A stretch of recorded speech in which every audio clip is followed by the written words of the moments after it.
Hey, how are you? Hey, you know what? I'm actually really good. It is a sunny springtime day in Oregon, and we don't get a lot of those. And in fact, the weather has been really crummy lately, so it makes the bright sunshine just feel all that much better, and I've really enjoyed it. How are you? That's awesome. I am now envious. We imported the gray, rainy Oregonian weather. Apparently, you just tossed it over here. And so today was a gray, rainy, kind of ratty day, honestly.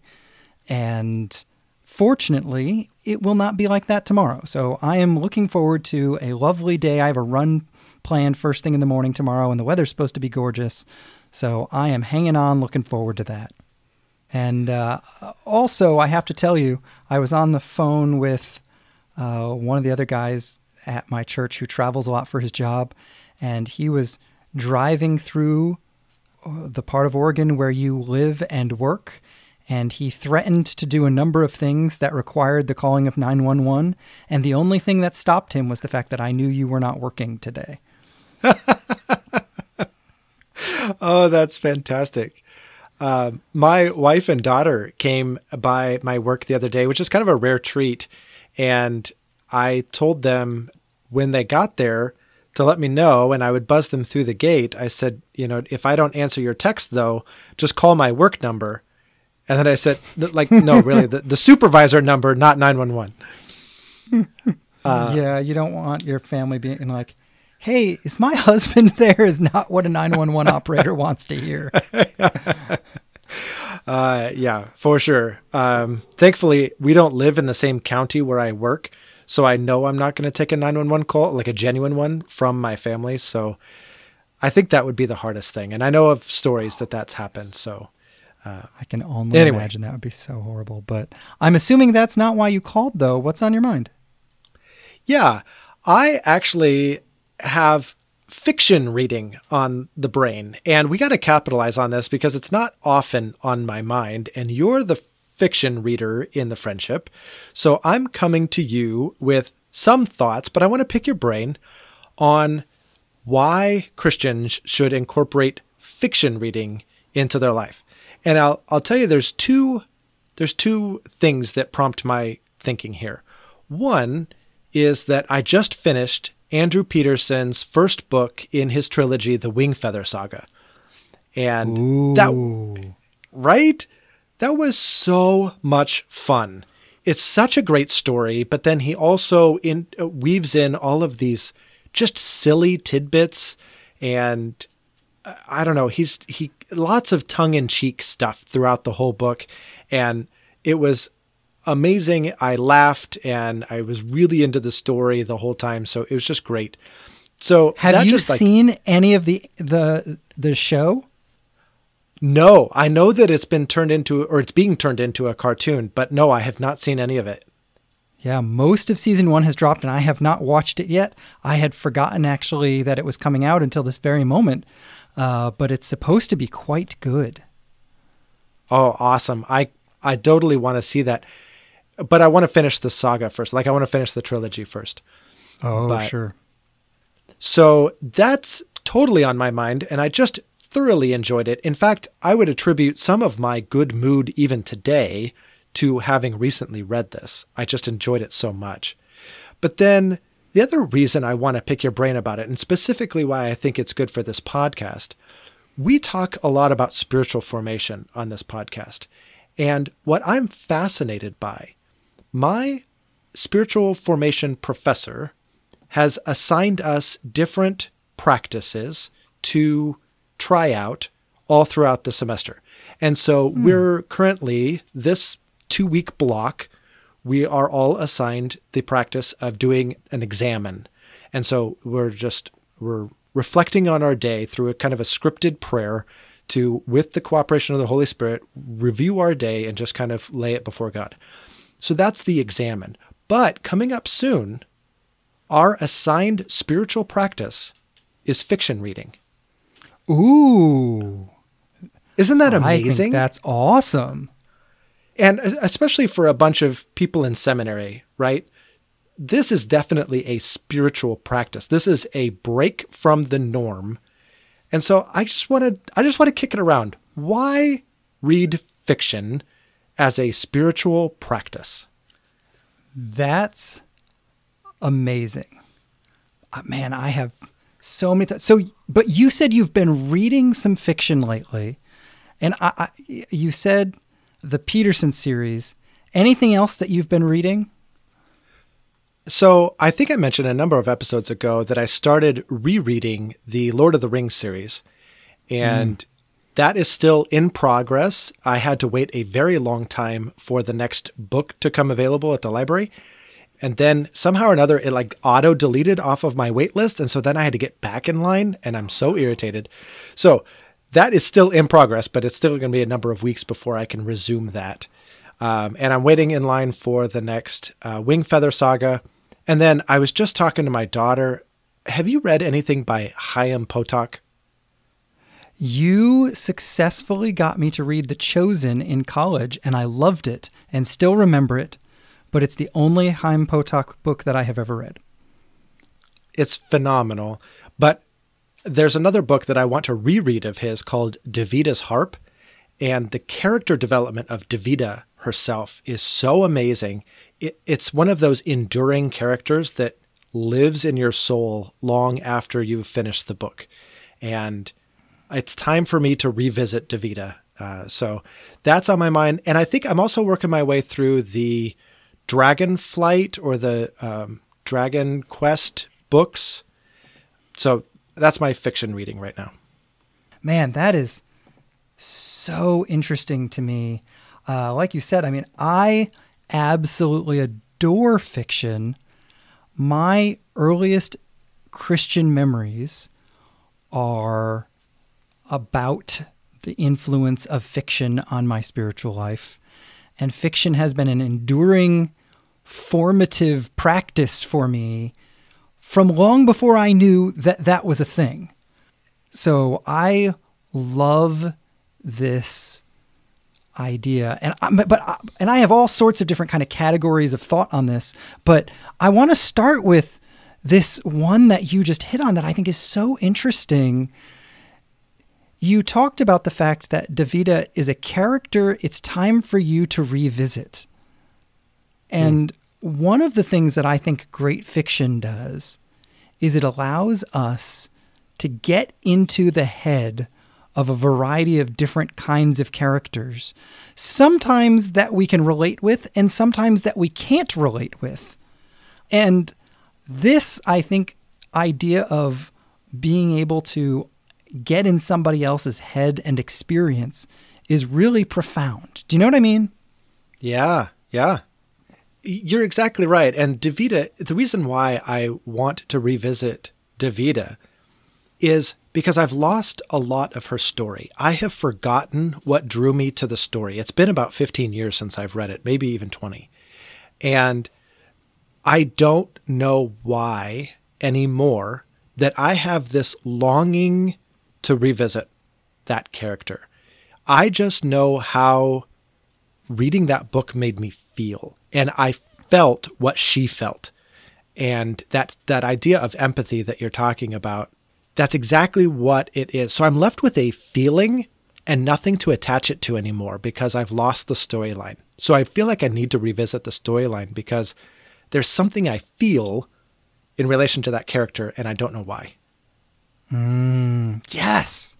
I know exactly what you mean. I have this kind of emotional connection to a number of moments in stories that I have read, as well as shows that I have watched. If it's okay to broaden this conversation out, I think it's better for it to be about fiction in general than just about written fiction, if that's all right. Yeah. And the first and oldest memory I have of this kind of emotional connection with a character is with the most formative fiction in my life, which is The Chronicles of Narnia. How old were you when you first read The Chronicles of Narnia? That's a really hard question because I feel like at least the storyline of The Lion, the Witch, and the Wardrobe has been with me throughout my whole life. But it was probably in my college years, maybe even after college, that I read the entire set. So parts of the story have been with me for a long time, but that to me is actually a more recent, it's an adult acquisition. Oh, interesting. Okay, so for me, I was mid high school, maybe early high school, and I actually discovered these books on the shelf. I have a couple of older sisters that are from my dad's first marriage, and so they never lived in the same houses. And I was visiting one of them, and she had the whole series on her shelf, and I had never read them, and I borrowed them. And there are a number of moments in these stories that are still deeply formative for me where I connected with a character. Like in The Magician's Nephew, there is this moment where the main character, or one of the two main characters, this boy named Diggory, he has made a huge mistake. And he meets Aslan for the first time. And he knows he has really jacked things up. And Aslan looks at him in the eye and says, "Son of Adam, only you and I in this world have ever known sorrow.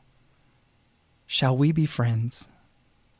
And that shame that he feels in that moment, and the divine response of the Aslan, who is the character that takes the place of God in the story.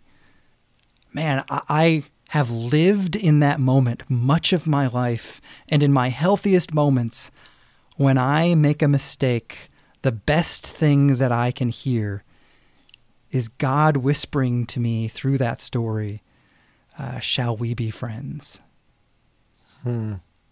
Which gets off, I really was starting off to talk about the character development and my relation to what Diggory felt in that moment. And as I'm saying it, I'm realizing I resonated with the moment more than I resonated with the character. So maybe that gets off the point that you were initially making about identifying with characters.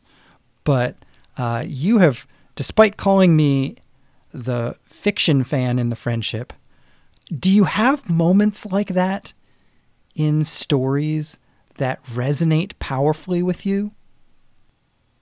You know, I think not necessarily something that resonates so powerfully, but things that I come back to mentally time and again.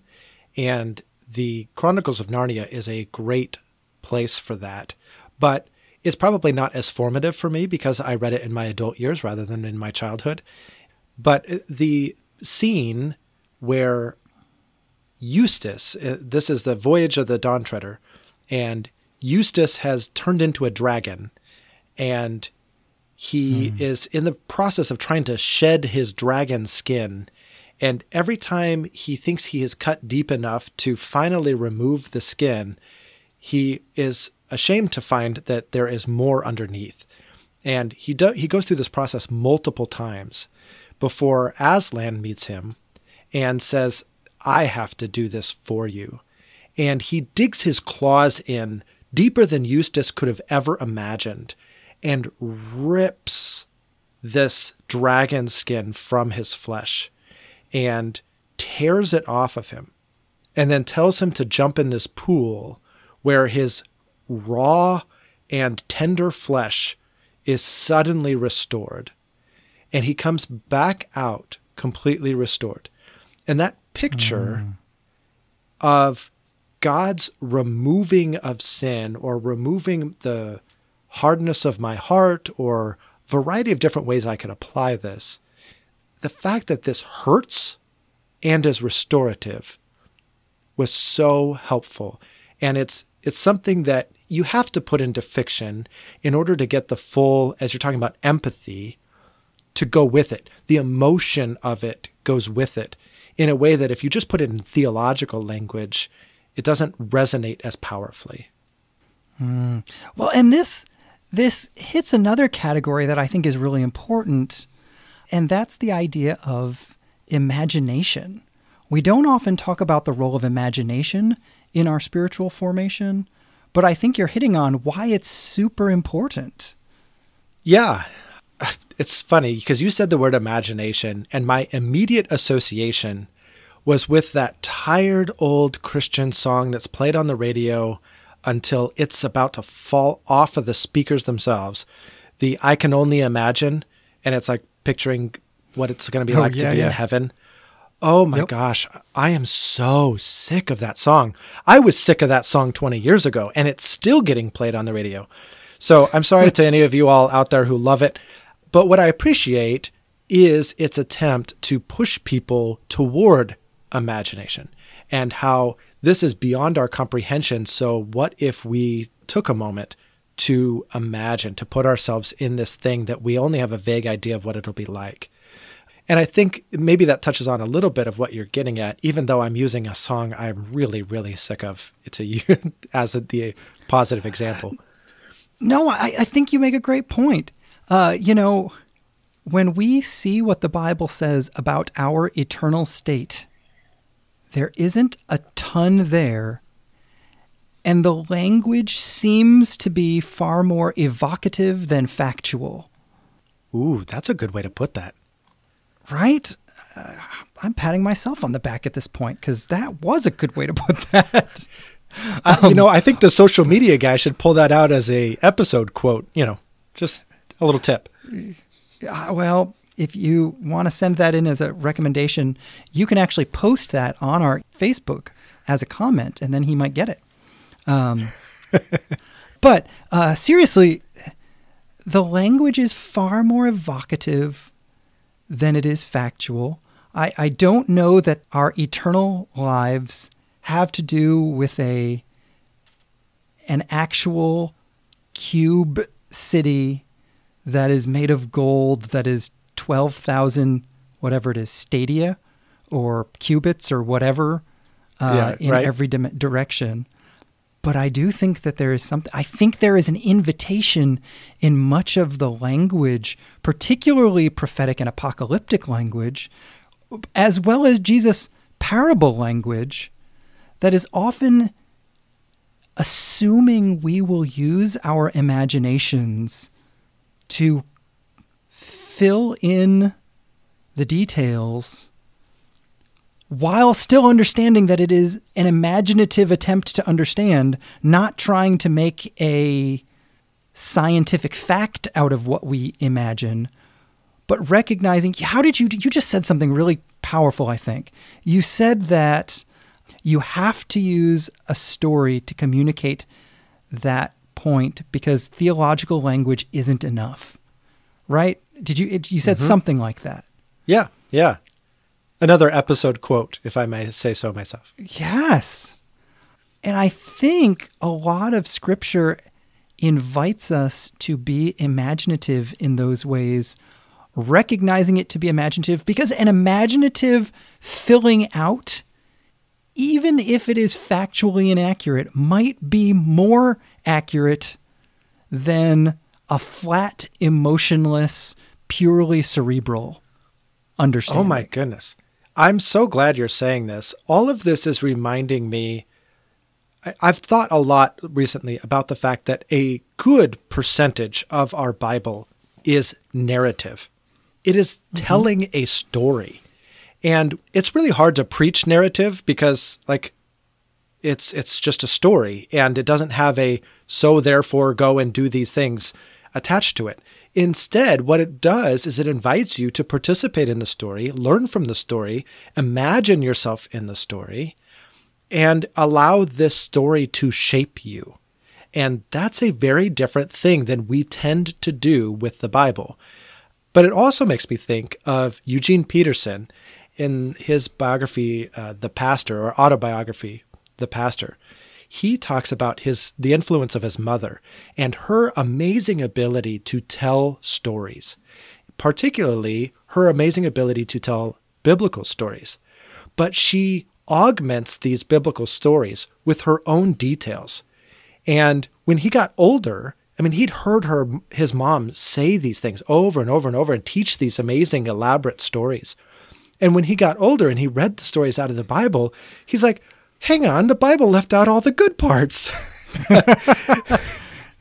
And I just think that is so great. Like, not that I am, advocating that we add things to the Bible, but I am saying we need to like flesh out these stories, live in these stories, smell, breathe, experience these stories, because I think that's what the narrative of the Bible is asking us to do.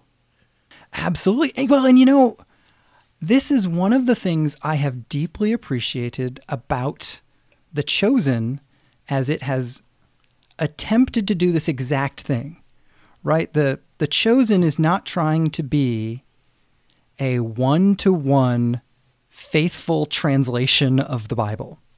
Right. It is trying to be an imaginative engagement with what the Bible is trying to say in some ways that I find to be absolutely delightful and spiritually quite helpful for me. I'm assuming you've seen The Chosen. Is this correct? Okay. Although I'm very behind. I have not watched the third season. So I haven't either. I haven't finished the second season. I'm halfway through the second season. But like, you take the moment where Peter is called by Jesus and he's told to throw the nets out on the other side of the boat. Do you remember this moment in The Chosen at all? Mm-hmm. So Peter throws the nets out, and then he raises his hands and sort of smirks at Jesus with a, see, I told you nothing was going to happen kind of look. Yes. Right? And then Jesus sort of raises his hands a little bit and smirks right back at him. Right? And then suddenly there's this giant chaos of fish that almost knock the boat over. And I have been in so many moments of my Christian life where if I were courageous enough to be honest in prayer, I would hold my hands up at Jesus and smirk and say, see, I told you. And to think, I think quite accurately about the character of God in that moment, as it is demonstrated in Jesus, I think a smirk back, which implies wait for it, is perfect and exactly what Jesus would have said and exactly what needs to be in that moment and is great imagining. Does that mean absolutely 100% Peter smirked at Jesus and Jesus smirked back? No. But are we getting the character of God engaging with a person through the incarnation of Christ? 100%. And I think it makes it richer and better because of the imagination that's involved. Yeah, I completely agree. And there are times when I am reading the Gospels and I don't quite know Jesus's tone of voice or look on his face or the way the characters in the story mean it. Like, I think his conversation with the woman at the well is one of those times I wish it was caught on video. I want to know what tone of voice was used. What looks were they giving one another? There seems to be, I don't know. It could be tension. It could be playfulness. It could be, honestly, it could be flirtation. It could be a variety of different things. And as I go through the text, I almost try on different tones of voice, or I try on different ways of expressing it, and different looks that they're exchanging, different emotions that they might be feeling, to try to really get a sense of what's happening in the text. Because you read it differently depending on which emotions or whatever you assign to the characters. Absolutely. And kind of in line with that, first of all, I also do this when I'm reading the Bible all the time. I was just reading earlier today the moment where Jesus sees the boat on the Sea of Galilee and the storm, and he walks out to go help them. But then there's this delightful little detail that he was about to walk by the boat. And yes. I constantly find myself thinking, what is that about? But also wondering, like, what was Jesus feeling? Did they see him about to walk by the boat? On some level, I wonder if this is a like silly wave as you go by. Hey, how's that going for you guys? Is this like, what is Jesus feeling in that moment? But to the point, there's no way he was feeling nothing. And so any reasonable guess with our imagination, as long as we acknowledge it's our imagination, not inspiration, any reasonable guess, I think, is better than no reasonable guess in those moments, right? Yes. I love that you said it that way. There's no way he was feeling nothing.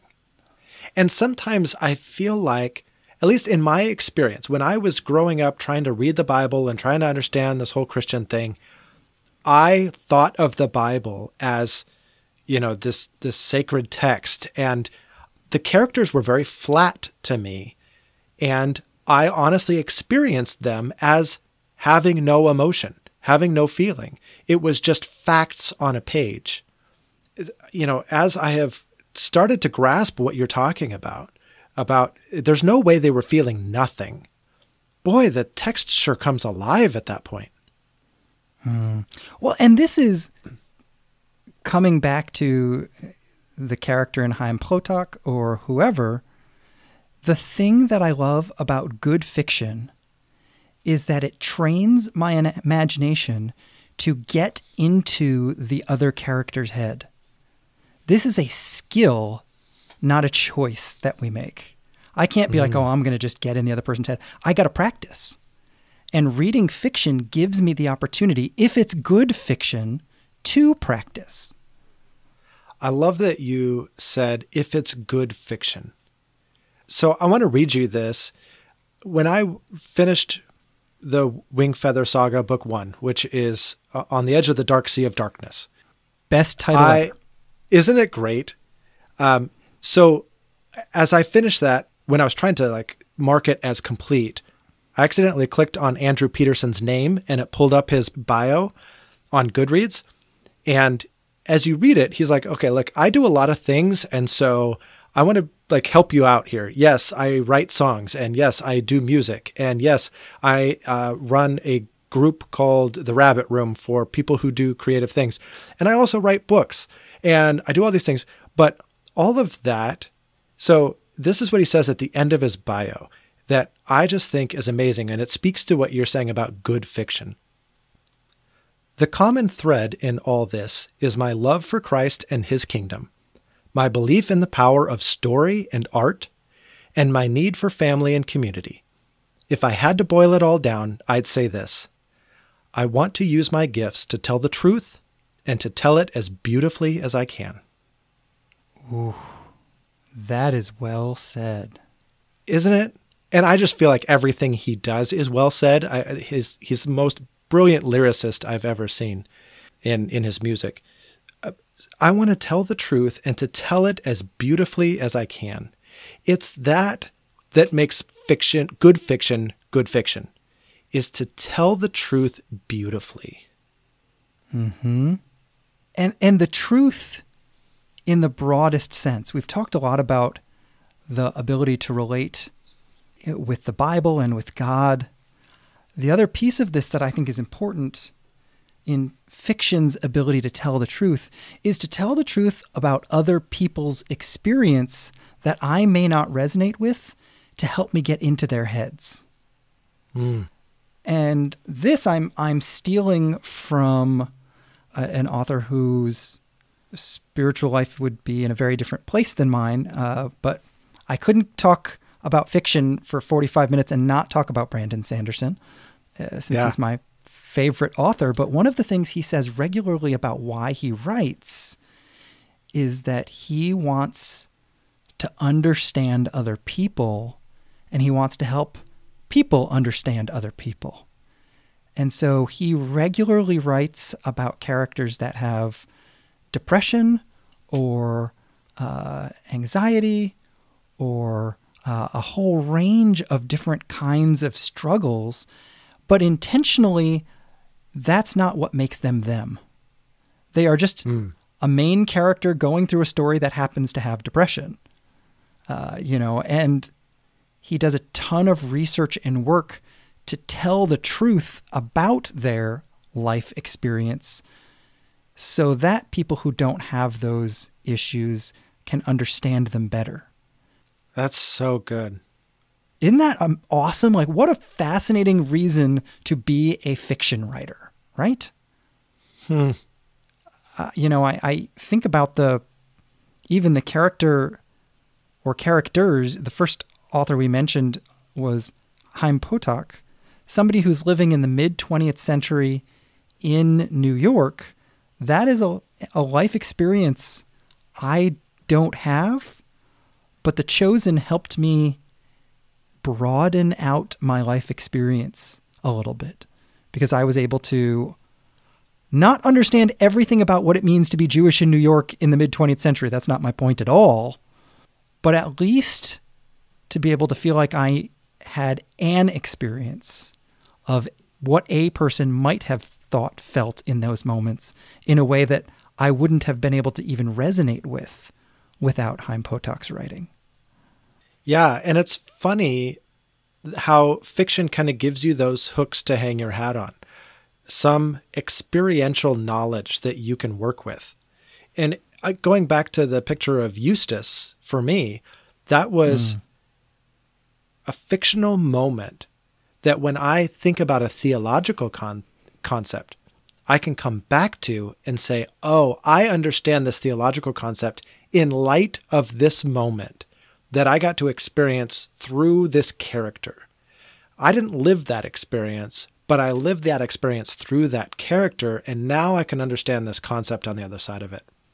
And so, yeah, you're right. I don't know what it's like to be Jewish in the mid-20th century in New York City, but having read almost everything that Potok has written, I feel like I have a better idea than I otherwise would have.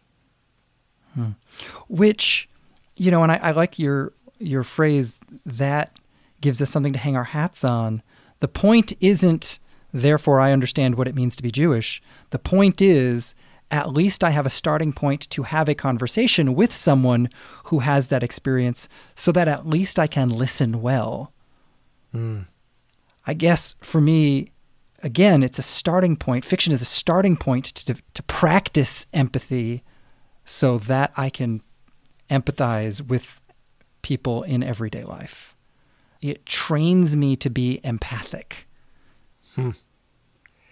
It's funny because as I'm reflecting, I'm like, okay, how do we tie a bow on this for this segment, right? How do we summarize this? And I don't think that this fully summarizes everything that we've said, but I'm going to say it again, like, welcome back, old friend. This is love God, love your neighbor. Good fiction teaches us how to love God and love our neighbor. These are the great commandments. It gives us empathy. It gives us creativity. It gives us insight into somebody else. And it stokes our imagination so that we can truly love God and love one another. I just think that's great. Yeah. I mean, I've always loved fiction. I probably always will. And I appreciate the fact that you bring it back to this because I feel like we have hit on these two ideas, the idea of loving God and the idea of loving others, but I would not have been able to synthesize it into just that one concept. That is so frequently where we land. Yes. That we are striving towards that or gently growing towards that perhaps, and that some very surprising tools are helpful along the way. Yeah. So I want to turn to the audience and ask you, what fiction have you read that does this for you or watched? I do agree it should include something that might be a TV show or a movie or something. But what fiction have you encountered that helps you love God, love others, and do it with imagination and with beauty? I would love to have a list that I can go to. So join us on Facebook, on Instagram, and comment below. What's some good resources that we can all go to engage our imaginations this direction? So with that, Josh from Missouri, what else have you been thinking about? The thing that I've been thinking about actually dovetails with this conversation quite nicely. I started a new listening/reading experience. It is a fictional audio-only production in the form of a true crime podcast that has 6 episodes. I don't even know what to say I started. And that's exactly my point. The thing that I'm thinking about is how our concept of fiction is broadening out in a lot of different ways right now. The fact that we have fictionalized serial audio things is in some ways deeply reminiscent of the late 1800s or whenever fiction magazines were coming out that like serialized things like Sherlock Holmes and Charles Dickens and things like that. But it's still it's an odd thing to me that the form of fiction is diversifying from graphic novels to podcasts to all sorts of different things. And I don't know that I have a lot to say about this other than I find it fascinating that a story can be told in a host of different mediums. And I am intrigued to see what those mediums do to contribute to our storytelling abilities over the next 10, 20 years. I think what that says to me is that we are just story people. Humans are drawn to story, to tell story, to hear stories. That's just part of our makeup. And so whatever mediums exist in our own generation, we're going to use them to tell stories.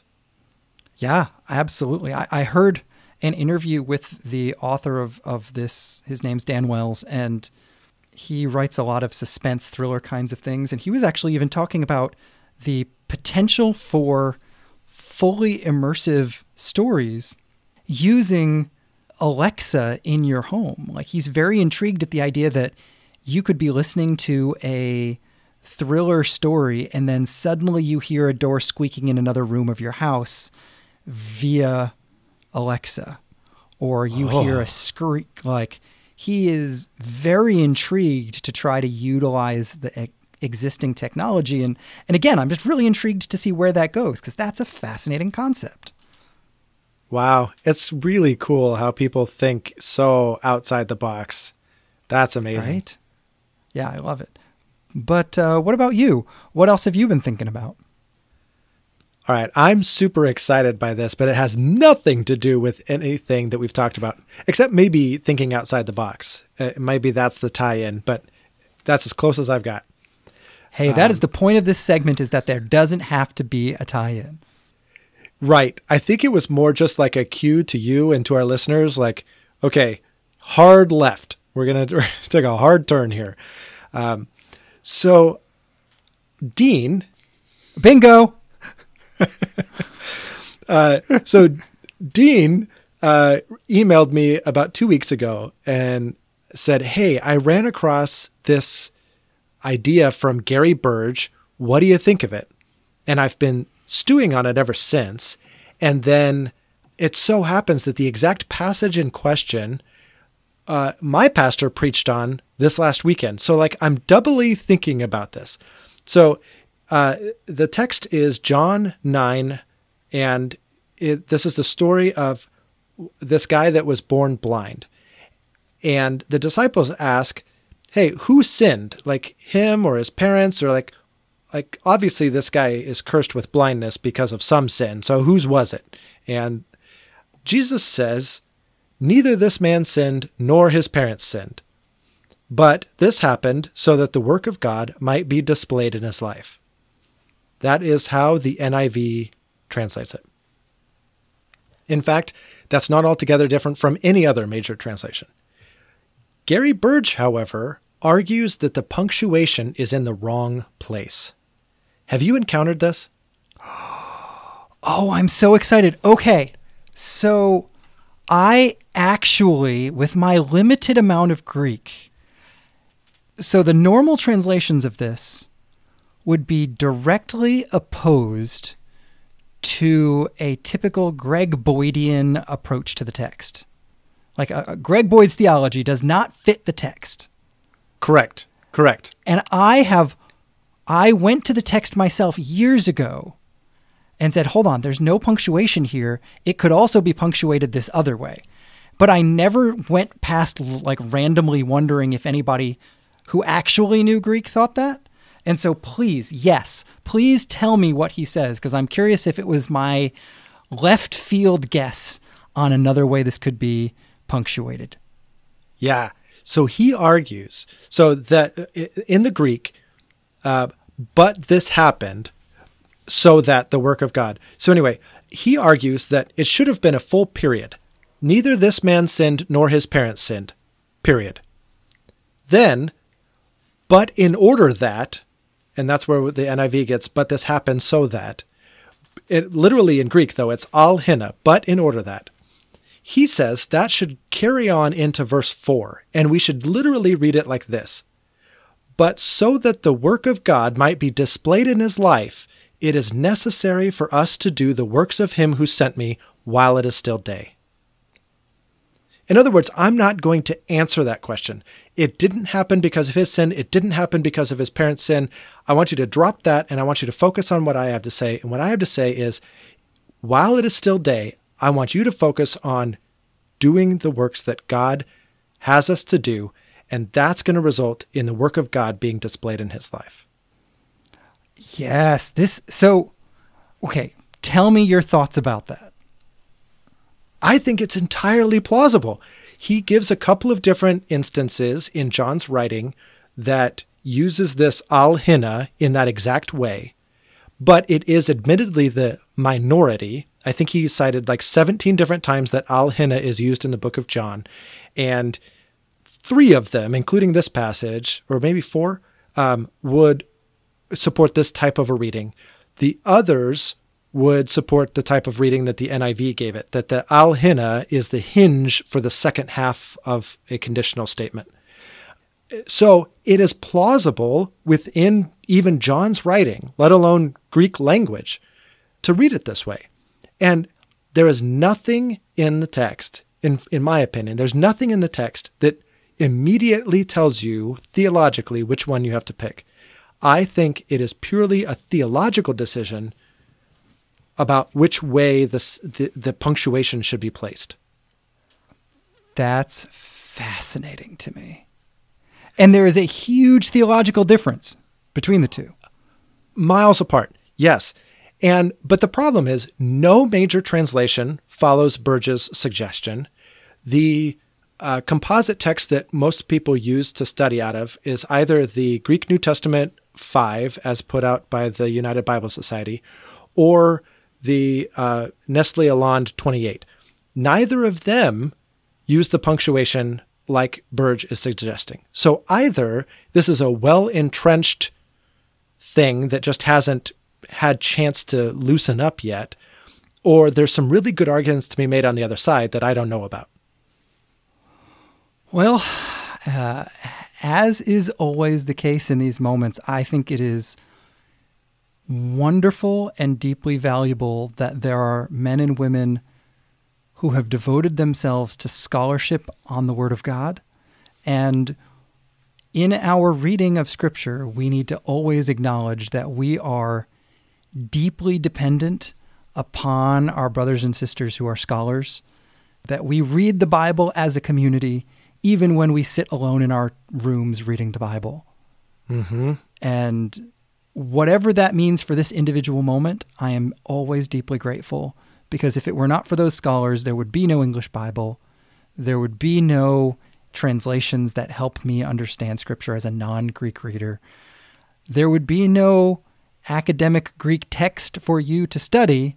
There would just be lots of little bits of papyrus floating around. Right. Which is in turn dependent upon scholars of their own time sitting down and copying these things by hand. So the layers of dependency here are vast. And I appreciate you saying that we read in community all the time. Yeah. And that is not a weakness. That is not a bad thing. It's not like, oh man, I guess I shouldn't read the Bible because I don't know what's going on. Like that's not my point at all. My point is quite the opposite. Every minute I spend reading the Bible, I stand on the shoulders of thousands of hours of investment into me to have this moment. And that is a cool thing. And I am grateful to God and grateful to all of those generations of scholars that make that moment possible for me. Yeah, 100%. Well, again, from the cliffs or from the heights of wonderful, inspiring thoughts, now on to our Which Josh question of the week. And this week's Which Josh question: which Josh fell off a cliff on his 16th birthday? And before we answer that, I've got to just tell you, when you accidentally said cliffs a moment ago, speaking of fiction, right? It was the moment in the Princess Bride movie where they're all like, the cliffs of insanity. That's funny. I have had Princess Bride on the brain as well for a number of reasons. And I actually pictured the Princess Bride as well, but not that moment. I pictured the rolling down the hill, even though it's not a cliff, and him saying, as you wish. Well, I am the Josh who fell off a cliff on his 16th birthday, and I can say it was not nearly so graceful, romantic, or cinematic in any way. No, so we were at a place in southern Washington called Lacamas Lake. I was there with some family and friends, and there's a creek that runs into Lacamas Lake. And so I was on the other side of the creek from where people normally go, and there is like a cliff there. And it was kind of a mild ascent. And so I was, climbing my way up it, and I grabbed onto a tree branch for support. And that tree branch snapped in my hand, and I fell straight backward onto a rock in the creek, and then flipped over onto my face into the creek. And the people watching it thought for sure I was very seriously injured. As it turns out, I was not. I mean, I was a little sore for a couple of days, but I had no major injuries whatsoever. But it makes for a great 16th birthday story. That's hilarious. But at least you had a memorable 16th birthday. That's a big deal. Yeah, exactly. So, well, hey, we on for next week? We sure are. I'm looking forward to it. All right, I'll talk to you later. Bye. Bye.